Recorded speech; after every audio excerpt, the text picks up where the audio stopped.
요한일서 2장 29절에서 3장 1절까지 같이 합독하시겠습니다. 너희가 그가 의로우신 줄 알면 의를 행하는 자마다 그에게서 난 줄을 아니라. 보라, 아버지께서 어떠한 사랑을 우리에게 베푸사 하나님의 자녀라 일컬음을 받게 하셨는가. 우리가 그러하도다. 그러므로 세상이 우리를 알지 못함은 그를 알지 못함이라. 아멘.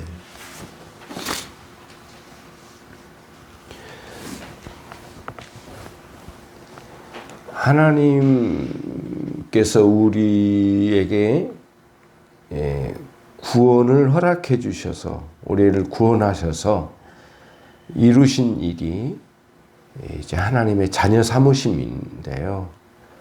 그러니까 우리가 이런 하나님의 자녀 됐다고 하는 그 확증이 이제 어디서 나타나느냐 거거든요. 물론 그건 이제 뒤에서 나오지만은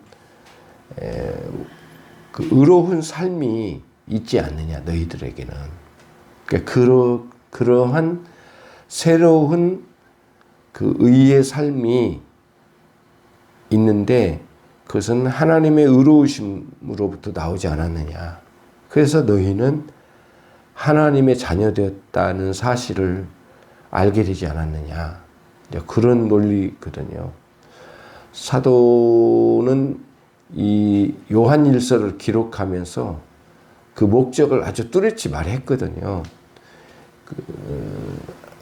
예수님과 우리 하나님과의 관계 속에서 누리는 그 생명적인 그런 교제를 누리면서 기쁨을 누리게 하려고 한다라고 확고하게 목적을 먼저 언급을 했습니다. 초반에.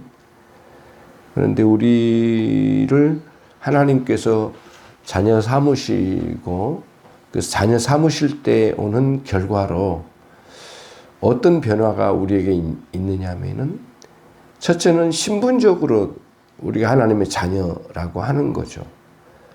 그거를 이제 하나님과의 원론적인 연합이라는 표현을 써요.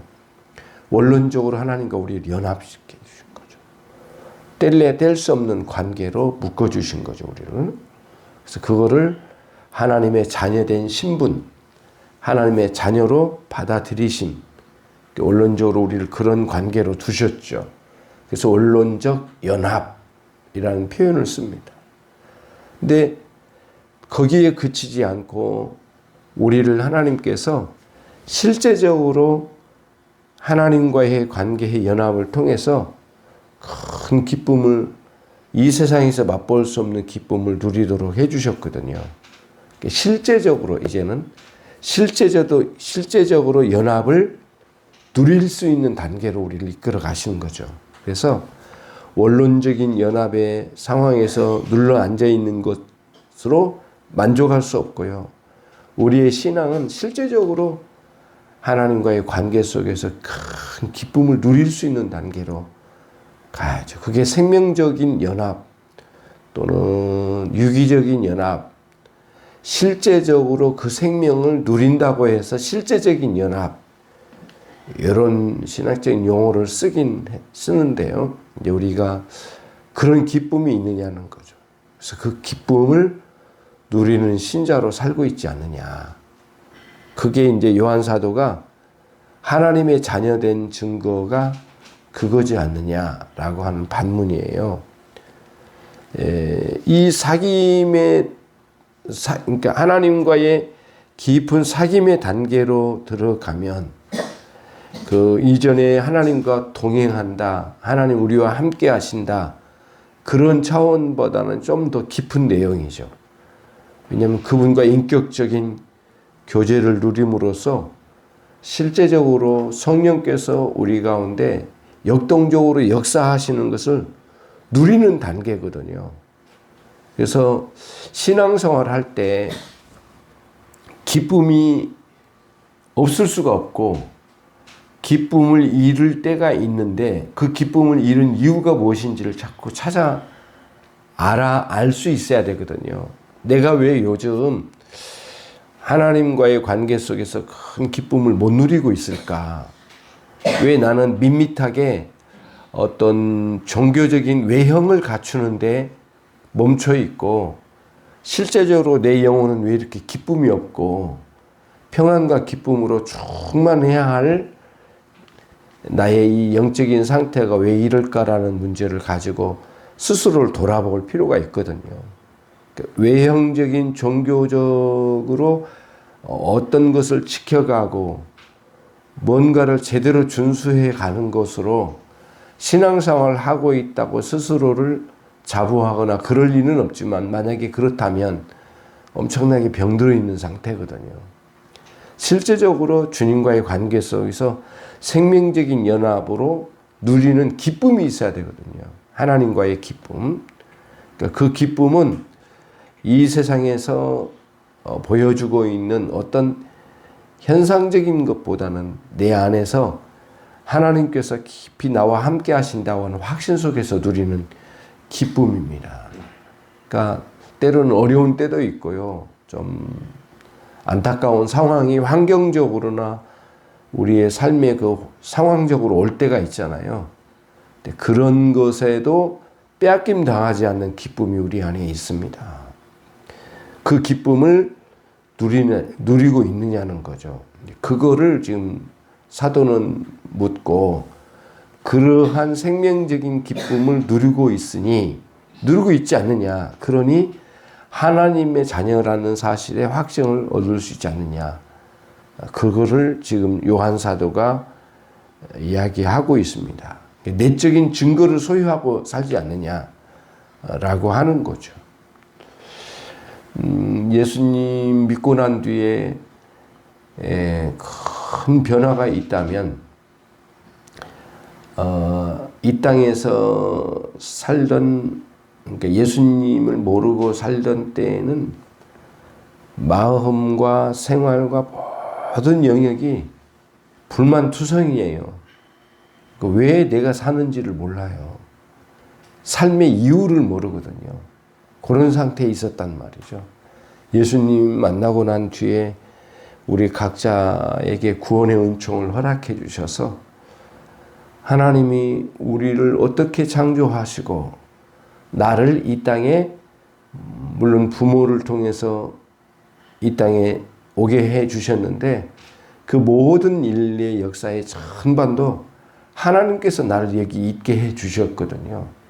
그리고 하나님께서 허용하신 기간 동안 이 세상에 머물러 살다가 하나님 뜻하신 바에 따라서 우리를 거둬가실 때, 데려가실 때 너무 그렇게 아쉬워하지 않고 이 세상을 등지고 갈 수 있는 우리들이 그런 힘이 그런 담대함이 어디서 나오느냐고요. 그러니까 하나님의 자녀된 증거가 우리 안에 있기 때문에 도대체 내가 어디로부터 왔고 어떻게 살다가 어디로 향해서 가는지 이걸 우리에게 명백히 보여준 거거든요. 그래서 그 로마서에도 11장 28절 말씀 우리 한번 가볼까요? 딱 그런 맥락으로 쓴 내용인데요. 로마서 11장 그게 11장 마지막 절일 거요.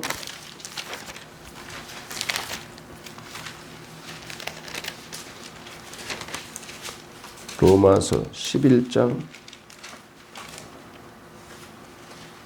36절 로마서 11장 36절 마지막 절 같이 읽습니다.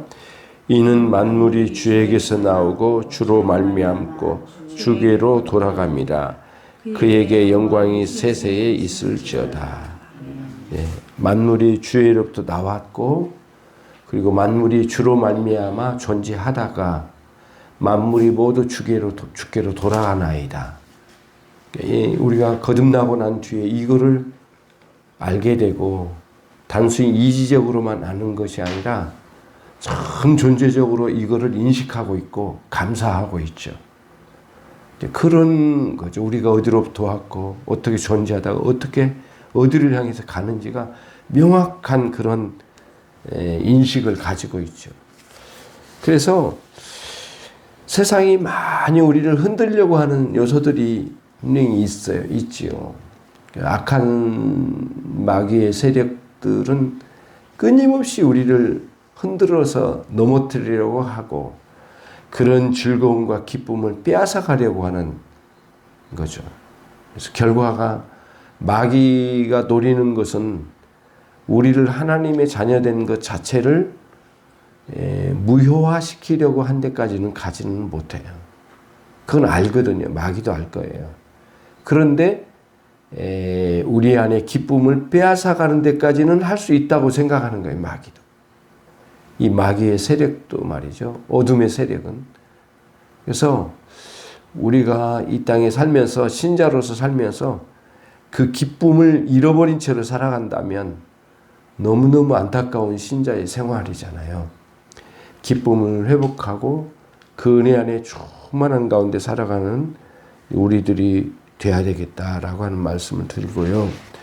두 번째 마지막으로 신비스러운 일이라는 거 이게요. 무슨 뜻이냐면은 세상이 이거를 알지 못한다는 거예요. 우리의 기쁨을. 왜 저들이 저렇게 기뻐하고 왜 저렇게 인생을 당당하게 담대하게 살아가고 있을까? 저 신자들은 도대체 뭐 하는 사람들인가? 왜 저렇게 되었을까라고 하겠죠. 알지 못하니까요. 그러니까 그러니까 이것은 참으로 놀랍게도 신비스러움 가운데 가려져 있는 거거든요. 그거거든요. 그러니까 이제 그 내용에 대해서 고린도전서 2장 1절로 16절에서 아주 상세하게 나옵니다. 왜 세상이 우리가 거듭난 생활, 이 의로운 생활, 영광스러운 은혜로운 생활을 알지 못할까? 여기 고린도전서 2장으로 한번 가볼게요. 아주 상세하게 나왔어요. 세상이 알지 못하는 신비로운 일이라고 하는 거요. 고린도전서 2장 6절로 16절 아주 상세하게 나온 내용입니다. 제가 한 절, 여러분 한 절 교독할게요. 고린도전서 2장 6절로 16절. 그러나 우리가 온전한 자들 중에서는 지혜를 말하노니 이는 이 세상의 지혜가 아니요 또 이 세상에서 없어질 통치자들의 지혜도 아니요 오직 은밀한 가운데 있는 하나님의 지혜를 말하는 것으로서 곧 감추어졌던 것인데 하나님이 우리의 영광을 위하여 만세전에 미리 정하신 것이라. 이 지혜는 이 세대의 통치자들이 한 사람도 알지 못하였나니 만일 알았더라면 영광의 주를 십자가에 못 박지 아니하였으리라. 기록된 바 하나님이 자기를 사랑하는 자들을 위하여 예비하신 모든 것은 눈으로 보지 못하고 귀로 듣지 못하고 사람의 마음으로 생각하지도 못하였다 함과 같으니라.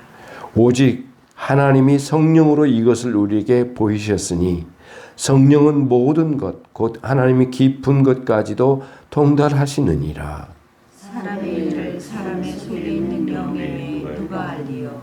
이와 같이 하나님의 일도 하나님의 영 외에 아무도 알지 못하느니라. 우리가 세상의 영을 받지 아니하고 오직 하나님으로부터 온 영을 받았으니 이는 우리로 하여금 하나님께서 우리에게 은혜로 주신 것들을 알게 하려 하심이라. 우리가 이것을 말하거니와 사람의 죄가 가르친 말로 아니하고 오직 성령께서 가르치신 것으로 하니 영적인 일은 영적인 것으로 분별하리라.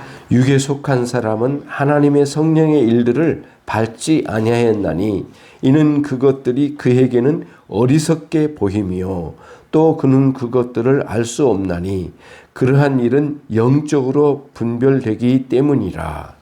신령한 자는 모든 것을 판단하나 자기는 아무에게도 판단을 받지 아니하느니라. 같이 합니다. 누가 주의 마음을 알아서 주를 가르치겠느냐. 그러나 우리가 그리스도의 마음을 가졌느니라. 그렇죠? 내용이 그거예요. 세상이 알지 못함이죠. 성령께서 우리로 하여금 하나님의 깊은 것까지 통달하신 성령께서 우리로 하여금 알게 해주신 거거든요. 그러니까 세상이 우리를 알지 못함이 거기에 있어요. 그러니까 사람들이 이거를 궁금해할 때가 전도될 때거든요. 왜 저렇게 살까? 어떻게 저런 삶을 살까? 세상은 이런데 뭔가 나하고 다르단 말이지. 왜 저러지? 뭔가 깊은 이유가 있을 텐데 궁금해할 때가 전도될 때거든요. 그래서 우리의 삶이 겉으로 볼 때에는 똑같이 도덕적인 훌륭한 삶을 생각하면서 살아가는 것 같지만은 사실은 우리가 사는 삶, 그것은 그리스도로부터 오는 의의 삶이잖아요. 그래서 의로운 삶에 대해서도 오늘 본문에서 나오잖아요. 예수님의 의로움을 알기 때문에 그 의로운 삶을 너희도 살지 않느냐. 그래서 하나님의 자녀라는 걸 알 수 있지 않겠느냐 해서 우리가 살아가는 도덕적인 훌륭한 삶으로 보여졌을 의로운 삶은 사실상 우리는 예수님께서 마태복음 5장에서 말씀하신 팔복의 삶이지요. 팔복이 우리의 의의 삶이거든요. 그래서 4절에서도 아니 네 번째에서도 복이 있나니 심령이 가는 자는 복이 있나니 그다음에 네 번째에서도 의에 줄인 자들은 복이 있나니 그렇게 그러니까 의에 대해서 갈증을 느끼고 있는 사람은 복이 있다. 이미 주님을 알고 주님 안에서 의를 갈증을 느끼는 거죠. 또 마지막 판에 팔복의 8번째도 또 의를 위하여 핍박을 받는 자는 복이 있나니 이렇게 또 나오시잖아요. 의의 삶이죠.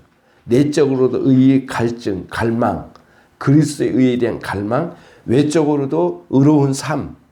근데 이거를 세상이 모르니까 자기들과 다름에 대해서 왜 너희는 우리와 같지 않아? 이것 때문에 화가 나고 또 세상은 우리를 위하여 공격하고 거기서 나오는 게 핍박이고 그리스도인의 고난이죠. 근데 그거를 주님은 기쁘게 받아들여라. 너희가 참 참되게 살고 있다. 올바른 길을 가고 있으니 감사히 여기라. 예수님 그렇게 말씀하셔요. 그래서 팔복의 내용은 신자의 삶입니다. 삶의 내용이죠. 내적인 변화와 외적인 변화죠. 그거를 모르는 거예요, 세상이. 그래서 신비롭다는 거죠. 세상이 우리를 볼 때에. 그것이 하나의 큰 특징이에요. 그럼 이제 그러한 삶을 살 수 있는 역동적인 힘은 어디로부터 온가? 하나님께서 하나님의 자녀된 사람 우리들에게 하나님의 사랑을 주입해 주셨기 때문입니다. 그래서 거듭난 신자에게는 새 생명의 원리를 주시고 새 생명을 따라서 새 생명의 능력으로 살 수 있는 놀라운 은혜를 우리에게 주셨어요. 새 생명을 주시고 또 하나는 성향을 주입하신 거거든요. 그건 뭐냐면 거룩한 삶이에요. 거룩에 대한 본성, 거룩한 본성을 우리 안에 주셨어요. 새 생명의 원리와 거룩한 본성, 역동적으로 살아가는 거죠. 그게 신자의 삶이라고 하는 거예요. 요한 사도는 그러한 변화가 우리에게 있지 않느냐. 그러니 얼마나 감사하고 이 은혜로운 일이냐. 이 세상을 살아가면서 그렇게 살면서 외부로부터 오는 이런 이단적인 사상이나 케린투스와 영지주의자들이 말하는 것처럼 또 다른 진리가 그리스도 밖에 있다고 말하는 것이 얼마나 어리석고 말도 되지 않는 일이냐. 이미 우리는 온전하게 살아가고 있는데 그리고 그들의 삶을 봐라. 뭐가 다른지. 그러면서 이제 요한 사도가 그들의 논리에 대해서 반박하고 그 다음 그리스도인들 하나님의 백성들 자녀들에게 강력하게 담대하게 이 세상을 살아가도록 촉구하는 말씀이에요. 기도드리겠습니다. 하나님 아버지 감사합니다. 오늘 또 복되고 귀한 이 한날을 허락해 주셨사오니 이 세상이 알지 못하는 삶을 오늘 또 살아가고 있음을 우리로 하여금 뚜렷하게 알게 하시고 주님께서 베풀어 주신 그 은혜를 따라 감격적으로 살아가도록 이끌어 주시기를 원합니다. 하나님 감사합니다. 예수 그리스도의 이름으로